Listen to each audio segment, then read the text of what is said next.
그들이 말을 듣고 마음에 찔려 베드로와 다른 사도들에게 물어보되 형제들아 어찌 듣지 않고 하거늘 베드로가 이르되 너희가 회개하여 각각 예수 그리스도의 이름으로 세례를 받고 죄사함을 받아 그리하여 성령의 선물을 받으니 이 약속은 너희가 전하 모든 인자 주 우리 하나님의 부르심을 전하되 전시하고 또 여러 말로 전하는 하나님을 너희가 이겨야 세계에서 너를 받아라 그 말을 하사는 세례를 받으니 이 나의 지도에 수하사 천천히 더하나.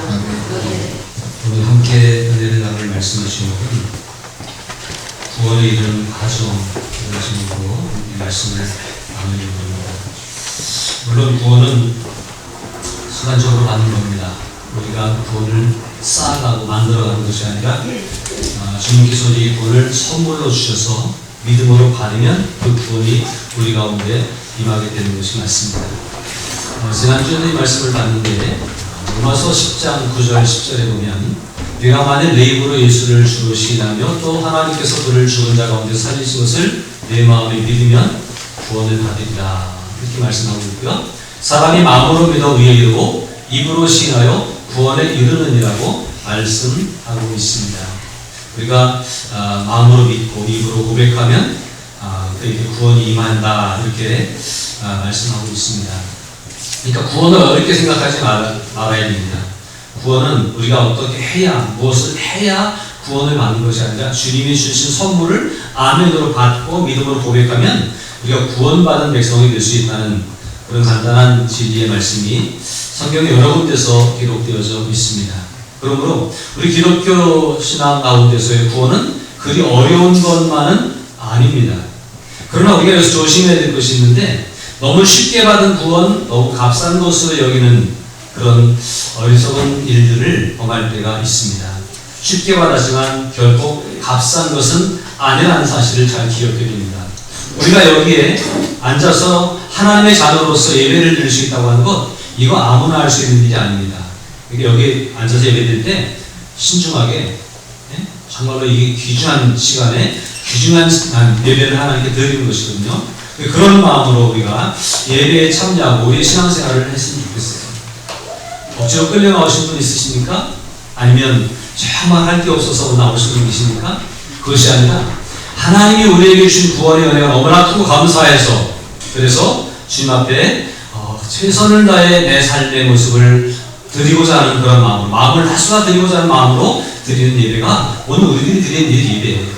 그래서 구원은 쉽게 받지만 결코 값싼 것은 아니다. 우리의 구원을 이루시기 위해서 하나님의 아들이신 예수님이 십자가에 달려 죽으시기까지 희생하셨다. 그 희생의 대가로 우리가 구원을 받았다라고 하는 것을 우리는 꼭 기억해야 될 줄로 믿습니다. 더우셔서 그러죠 지금? 다 더우세요? 좀 더우신가 봐. 에어컨이 잘못하면 온풍기가 나옵니다. 온도를 이기고 있어요. 자, 그런데 오늘 우리가 읽은 본문의 말씀에는 그 구원을 받는 과정 속에서 무슨 절차, 순서대로 이렇게 있는 것은 아니지만 이런 일들이 우리 가운데 좀 필연적으로 따라야 되겠다. 그런 말씀을 하고 있음을 볼 수 있습니다. 우리가 넘어갈게요. 사도행전 2장 37절 우리가 이 본문의 말씀 보면 그들이 이 말을 듣고 마음에 찔려 베드로와 다른 사도들에게 물어 이르되 형제들아 우리가 어찌할꼬 하거늘 이렇게 본문을 시작을 하고 있습니다. 이 말씀은 앞에 넘어갔던 로마서 10장 17절에 그러므로 믿음은 들음에서 나며 들음은 그리스도의 말씀으로 말미암느니라. 우리가 믿으면 구원받는데 이 믿음은 어디서 나온다는 거예요? 하나님의 말씀을 들을 때 믿음이 생긴다는 거예요. 내 마음에 그냥 믿고 싶어 그래서 그냥 믿는 게 아니라 근거가 있어야 되는데 그 근거가 하나님의 말씀이어야 된다고 하는 얘기죠. 그래서 하나님의 말씀을 들을 때에 믿음이 생기게 되고 그 말씀이 굉장히 중요하다는 거죠. 그래서 오늘 본문에 이 말을 들을 때에 믿음이 생기는 과정들이 이렇게 나타나고 있습니다. 그래서 말씀을 듣는 것이 굉장히 중요하다는 사실이에요. 그리고 우리가 신앙생활을 하면서 신앙생활의 근거는 말씀이에요. 마음이 착하기 때문에 믿음 생활을 하는 것이 아닙니다. 우리가 어떤 특별한 목적을 가지고 믿음 생활할 것이 아니라 하나님의 말씀이 우리 가운데 주어졌고 말씀을 신뢰하고 말씀을 붙잡는 것이 믿음 생활이라고 하는 거예요. 그래서 말씀을 근거로 믿음 생활해야 되는데 제가 늘 강조하죠. 하나님의 말씀을 빼놓고 믿음 생활하는 사람들이 참 많은 것 같아요. 하나님 말씀을 읽는데 시간을 좀 할애하시기 바랍니다. 하나님 말씀을 들을 때 신중하게 집중해서 들으시길 바랍니다. 하나님 말씀을 마음에 깊이 새기고 그 말씀을 따라 하나님 말씀 이렇게 살라고 했으니까 이렇게 살아야지 그러면서 말씀에 입각한 삶의 모습을 살아가는 것이 믿음 생활인 거예요. 그래서 믿음은 기도만이 하는 게 믿음이 아니라 봉사만이 하는 게 믿음이 아니라 하나님 말씀을 잘 순종하는 것이 믿음인 것을 알아 하나님 말씀에 집중할 수 있는 우리들이 되어야 됩니다. 하나님 말씀을 듣고 하나님 말씀을 들을 때마다 하나님 말씀을 만날 때마다 어떤 마음의 움직임이 좀 있어야 돼요. 오늘 37절도 보니까 하나님 말씀을 듣는데 사람들이 베드로가 성령 받고 나서 막 설교할 때 사람들이 베드로의 선포하는 말씀을 듣고 마음에 찔림을 얻었다 그랬습니다. 말씀을 들으면 여러분 찔림을 얻으십니까? 저도 사실은 설교를 준비하고 이제까지 목회하면서 설교를 하는 가운데 제가 내린 결론은 무엇을 지식적으로 전달해서 이건 이렇습니다, 이건 이렇습니다 라고 하는 것보다 뭔가 마음을 좀 찌르고 마음에 감동이 올 수 있고 마음이 움직일 수 있는 그래서 그 다음 일은 성도들이 알아서 할 수 있는 그런 설교를 해야 되지 않을까 그런 생각을 합니다. 그래서 가능하면 메시지를 문자로 보낼 때도 그렇고 설교할 때도 그렇고 마음이 좀 찔림을 얻을 수 있도록 하는데 여러분들도 말씀을 접할 때마다 마음에 찔림을 얻기를 주님의 이름으로 부탁을 드립니다. 네. 하나도 안 찔리시는 분 혹시 없으십니까? 안 찔리면 방법이 있어요. 안 들으면 돼요. 들은 척, 듣고도 못 들은 척 하면 안 찔려요. 그러나 그 말씀을 신중하게 듣고 집중해서 듣고 붙잡고 말씀을 마음에 새기려고 하다 보면 말씀은 우리의 심령을 찔러 쪼개는 능력이 있어서 찌르는 것이 말씀의 본래의 의미입니다. 왜냐하면 우리는 우리 멋대로 우리의 삶을 살아가거든요. 근데 우리의 멋대로 살아가는 삶이 하나님 말씀과 대항하면 다르거든요. 죄가 뭐죠? 죄는 하나님 말씀에서 벗어나는 것이 죄예요. 근데 하나님 말씀을 들으니까 그게 죄인 줄 모르고 살아가는데 하나님 말씀을 보니까 이게 잘못 사는 거예요. 이러면 안 되는 것을 깨닫고 마음에 찔림을 얻는 그런 사람이 정상적인 사람입니다. 근데 찔림을 얻었을 때에도 다 찔림을 얻는데 찔림을 얻었을 때의 반응도 굉장히 중요합니다. 찔림을 얻었을 때 어떤 반응을 보이면 좋을까요? 예수님이 돌아가시는 사건 속에서 찔림을 얻은 두 사람이 있습니다. 예수님이 제자들 중에 베드로라고 하는 제자가 있었고 그리고 가룟 유다라고 하는 제자가 있었어요. 가룟 유다는 예수님을 대제사장들에게 팔아넘긴 제자, 배신한 제자고 베드로는 예수님을 앞장서서 따르긴 했던 사람이지만 예수님이 위기에 처했을 때 자기도 위기에 처할까봐 두려운 마음에 예수님을 모른다고 3번이나 부인했던 사람입니다. 실수로 또 잘못으로 따지면 그렇게 차이가 없어요. 다 잘못한 사람입니다. 그런데 이 사람들이 예수님이 잡혀가셔서 신문당하고 하는 모습들을 보고 또 예수님이 돌아가시는 그 상황을 잡혀 끌려가시는 모습 속에서 마음에 찔림을 얻습니다. 그런데 가룟 유다는 마음에 찔림을 얻고 어떤 반응을 보였을까요? 마음을 돌이키고 바로 서려고 하는 생각하지 않고 잘못했다고 생각했기 때문에 그랬겠죠. 자기가 받은 돈을 사람들한테 주니까 안 받으니까 성전 안에 던져놓고 자기는 가서 목매어 죽는 그 인생이 같이 찔림을 얻지만 인생이 망가지는 그러한 가룟 유다의 최후를 볼 수 있습니다. 그런데 베드로는 찔림을 얻었어요. 어떻게 찔림을 받았냐면 사실 예수님이 예언해 주신 대로 다구름 소리를 듣고 그가 찔림을 얻었습니다.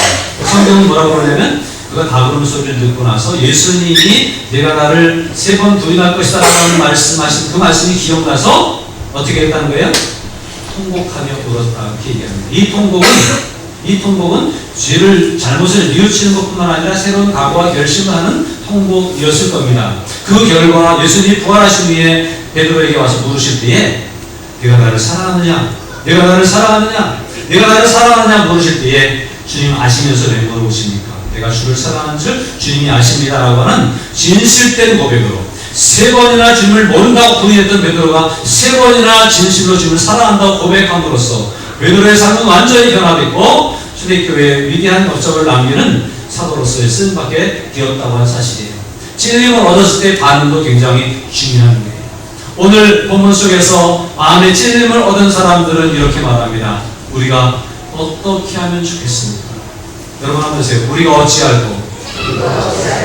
하나님의 말씀을 들을 때마다 우리 마음 가운데 말씀이 이런데 내 삶은 이렇고 우리가 어찌하면 좋을까 고민할 수 있고 그것을 붙잡고 몸부림쳐 기도하며 이 잘못된 어그러진 우리의 인생을 말씀 가운데로 이끌어가기를 위해서 어찌하면 좋겠냐고 가슴을 치며 통곡하고 회개하고 주님께로 돌아갈 수 있는 우리들이 된다고 한다면 그는 분명 구원의 완성을 이루는 사람이 되고 있습니다.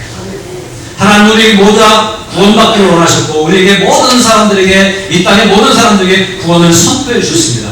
그런데 그것을 아멘으로 받는 사람이 있고 거부하는 사람이 있습니다. 그런데 어떤 사람은 아멘으로 입술로 시인하고 고백하지만 삶 가운데서는 그 말씀을 그대로 받지 못하고 주님을 따라가지 못하는 가운데 구원 받았는가 생각해봤는데 아닌 것 같은 사람들이 교회를 다녀간다 그러는데 구원 못 받을 것 같은 사람들이 사실은 많이 있지 않습니까? 오늘 우리의 마음 가운데 진심으로 말씀 앞에서 찔림을 얻을 수 있기를 바랍니다. 찔린다고 하는 것이 행복한 거예요. 말씀을 들어도 전혀 감각이 없고 전혀 느낌이 없는 사람이 있을 수 있어요. 그런데 우리가 찔림을 얻을 때 감사하고 찔림을 얻었을 때 반응을 보여야 되는데 우리가 어찌할꼬 그러면서 주님 앞에 말씀을 붙잡고 기도하며 이대로 살지 못했음을 용서해달라고 이 말씀대로 살 수 있도록 도와달라고 그러면서 기도할 수 있는 우리들이 되어야 됩니다. 스테반 집사가 복음을 전하다 잡혀서 신문을 당할 때 담대하게 그 사람들에게 거기에 서 있는 관리들, 공회원들 이런 사람들한테 담대하게 복음을 전합니다. 그리고 당신은 잘못했다고 막 지적합니다. 그랬더니 이 사람들도 마음에 찔림을 얻었습니다. 찔림을 얻었는데 어떻게 했는지 아십니까? 귀를 막고 안 들으려고 하고 그러고 나서 이를 갈며 밖으로 끌고 나가서 돌로 쳐 죽이는 그런 일이 있어요. 똑같이 마음의 찔림을 얻었는데 어떤 사람은 우리가 어찌할꼬 그러고 회개하며 구원의 완성을 이루기 위해서 달려나가는 사람인가면 귀를 막고 이를 갈며 선포되는 말씀 앞에 돌을 던지고 배척하는 사람들도 있다는 거예요. 우리는 찔림을 얻고 우리가 어찌할꼬 할 때에 그 어찌할꼬에 대해서도 이 말씀 앞에 무엇을 할까? 돌을 던질까? 회개할까? 이것도 우리가 잘 경계해야 될 것입니다. 베드로는 가르쳐줍니다. 베드로가 이르되 너희가 회개하여 각각 예수 그리스도의 이름으로 세례를 받고 죄사함을 받으라. 그리하면 성령의 선물을 받으니. 말씀을 듣고 보니까 우리가 잘못한 게 느껴졌어요. 말씀을 듣고 보니까 내가 너무 잘못 살았어요. 그래서 우리가 어찌할 거라고 회개하면 그렇게 물어볼 때에 베드로는 너희가 먼저 회개해야 된다. 말씀대로 살지 못하고 잘못된 길로 간 것을 회개해야 된다. 회개라고 하는 것은 뉘우치는 것뿐만 아니라 찔림을 얻고 뉘우치고 반성하는 것뿐만 아니라 청산하고 정리하고 돌아서서 세례 요한은 회개하라 천국이 가까웠다라고 강력하게 말씀을 선포하면서 어떻게 합니까? 말씀에 합당한 열매를 회개에 합당한 열매를 맺어야 된다고 말씀하고 있지 않습니까? 회개에 합당한 열매를 맺지 못하면 도끼가 이미 나무꾼에 놓였으니 찍혀 불에 던져질 것이다. 심판받게 될 것이다 라고 말합니다. 우리는 말씀을 듣고 찔림을 얻을 때에 회개할 수 있어요. 잘못을 뉘우치고 그 뉘우치는 것뿐만 아니라 주님께로 삶의 방향을 돌려가야 돼. 자꾸 계속해서 우리는 우리의 잘못된 삶을 내려놓고 청산하고 주님께로 말씀 앞으로 돌아가는 그러한 삶을 계속해서 반복적으로 살아가야 될 것입니다. 물론 이례적인 회개로 우리의 모든 옛사람의 죄는 다 벗어진 것이지만 매일매일 삶 가운데 또 실수하고 또 범죄하고 그러니까 이것을 주님께 회개하면서 주님 앞으로 나아가야 돼. 그리고 세례를 받고 죄사함을 경험하는 우리들이 되어야 된다고 하는 것입니다. 세례받는다고 하는 건 뭐죠? 세례받는 것은 회개했기 때문에 나는 이제 새 사람이 됐다라고 하는 증거로 세례를 받는 거예요. 그리고 새 사람이 되었기 때문에 내 죄는 이제 사해졌다. 나는 더 이상 죄인이 아니다. 내가 계속 죄의 자리에 서 있으면서 나는 죄인이 아니라고 그럴 수 없잖아요. 회개해서 완전히 돌이켜 다른 길로 바른 길로 와서 나가면서 회개하고 세례를 받고 난 새 사람이 되었다고 고백하는 그런 삶이 우리에게서 계속적으로 이루어져야 될 것입니다. 근데 여기서 끝나는 것도 아니에요. 여기는 아마 다 회개하고 세례 받은 분들, 내 죄는 사해졌고 이제 나는 죄로부터 자유로워졌다라고 믿음으로 고백하며 살아가고 있을 거예요. 그런데 그 다음에 따라야 되는 필연적인 일이 있습니다. 그것은 뭐냐면 베드로가 가르쳐주고 있죠.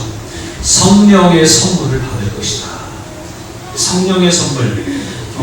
교단마다 이것을 말하는 그 표현 방법들이 좀 달라요. 성화라고 말하기도 하고 성결이라고 또 말하고 성결교회는 성결이라고 말하고 그렇게 말해요. 완전히 변화가 된다고 하는 그런 얘기죠. 이게 근데 내 힘으로 된 게 아니라 성령의 능력으로. 우리는 원래 죄인이에요. 우리는 태어나면서부터 죄를 지을 수밖에 없는 존재로 태어났어요. 그런데 우리가 그 모습을 그대로 유지하고 살아가면 계속 죄를 지으며 살아가는 거예요. 근데 우리는 연약한데 성령이 우리 가운데 오시면, 임재하시면, 그리고 강력하게 역사하시면 우리의 죄된 삶을 자꾸 깨닫게 하고 자꾸 마음을 찌르시고 자꾸 돌이키게 하고 그래서 성령에게 이끌리는 삶을 살아가도록 만들어 가시는 거예요. 사실은 예수님이 하늘로 올라가시면서 제자들에게 주신 약속이 뭐죠? 너희가 약속하신, 아버지 약속하신 것을 기다려라. 그러면 너희들이 달라질 것이다. 이때까지만 해도 제자들은 복음을 전한다고 하는 생각을 감히 못했어요. 왜냐하면 하나님 나라를 전하다가 잡혀 돌아가신 예수님을 목격했거든요. 그리고 그것이 너무나 두려워서 문을 꼭꼭 걸어잠그고 방 안에만 숨어있었던 사람들이었거든요. 물론 예수님이 다시 부활하셨지만 그 예수님의 능력이지 우리들의 능력은 아니라고 생각했었는지도 몰라요. 소극적이었습니다. 믿음에 너무 소극적이었습니다. 우리 신앙생활 하다 보면 또 사람들을 만나다 보면 또 사람들은 그런 경우가 있어요. 나만 잘 믿으면 되지. 굉장히 소극적인 거죠. 그러나 주님이 나를 잘 믿게 하신 것은 또 내가 잘 믿는 것은 나만을 위해서가 아니라 남을 위해서 하는 게 잘 믿는 거예요. 그 복음이 나의 삶을 움직이고 나의 삶을 변화시키는 것뿐만 아니라 내가 믿는 복음이 내가 가지는 복음이 흘러차고 넘쳐서 다른 사람의 삶에까지 영향을 끼치고 그 사람까지 구원을 시키는 것, 그게 제대로 믿는 거고 잘 사는 길입니다. 이걸 위해서 주님이 우리에게 말씀을 주셨고 성령을 받으라고 말씀하셨어요. 베드로는 이것을 잘 알기 때문에 본인이 경험했기 때문에 베드로가 지금 설교하고 있는 것도 성령 받고 나니까 달라진 거잖아요. 오늘 걸어다니고 기도하던 120명의 성도들에게 성령이 충만히 임하고 나니까 성령의 능력 주셔서 박차고 나가서 길거리 있는 사람들에게 복음을 전하게 되고 이 다음에 보니까 3,000명이 세례를 받고 그 다음에 5,000명이 세례를 받고 뭐 이런 일들이 막 벌어지게 된 것은 성령 받고 나서 일어난 일이라고 하는 거죠. 그래서 우리의 구원이 완성되는 데 있어서 필수적인 것은 뭐냐?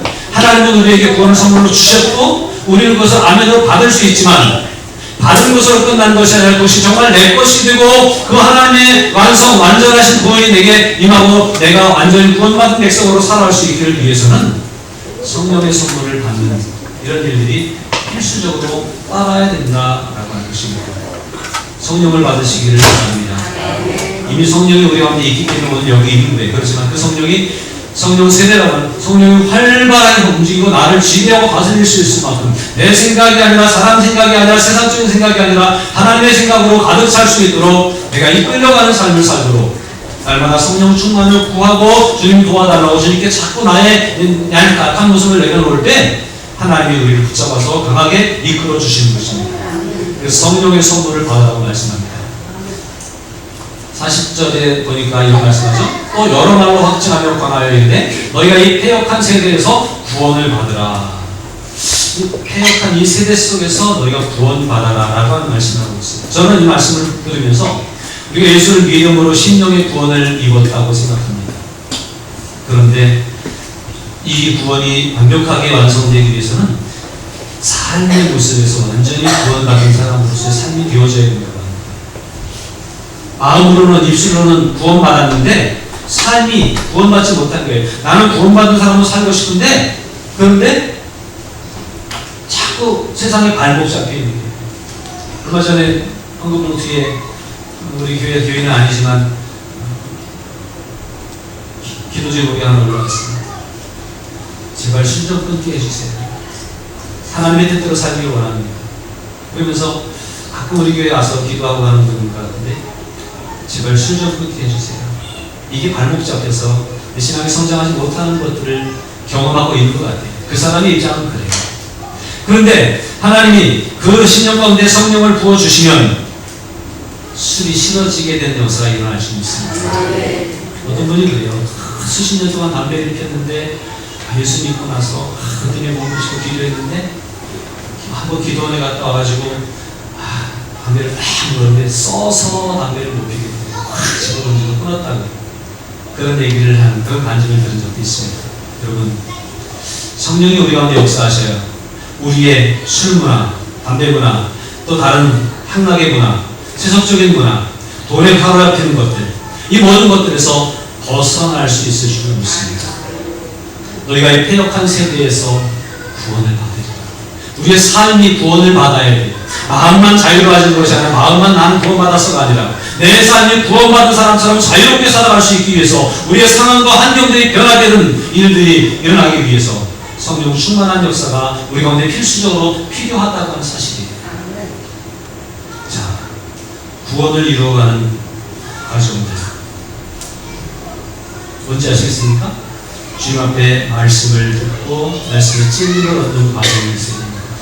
말씀의 진리를 얻었을 때에 내 마음대로 판단하는 것이 아니라 우리가 어찌할꼬 회개하며 기도하다가 회개를 하고 그 다음에 성령을 만나고 성령의 충만함을 경험하고 나서 이제 우리 입술만 변화되는 것이 아니라 우리 마음만 변화되는 것이 아니라 우리의 삶 전체가 변화되는 삶을 살아갈 때에 우리는 하나님이 오실 때 구원받은 백성이 될 것이고 우리 스스로도 나는 이제 제대로 믿는 것 같다라고 생각되는 일들이 일어날 것입니다.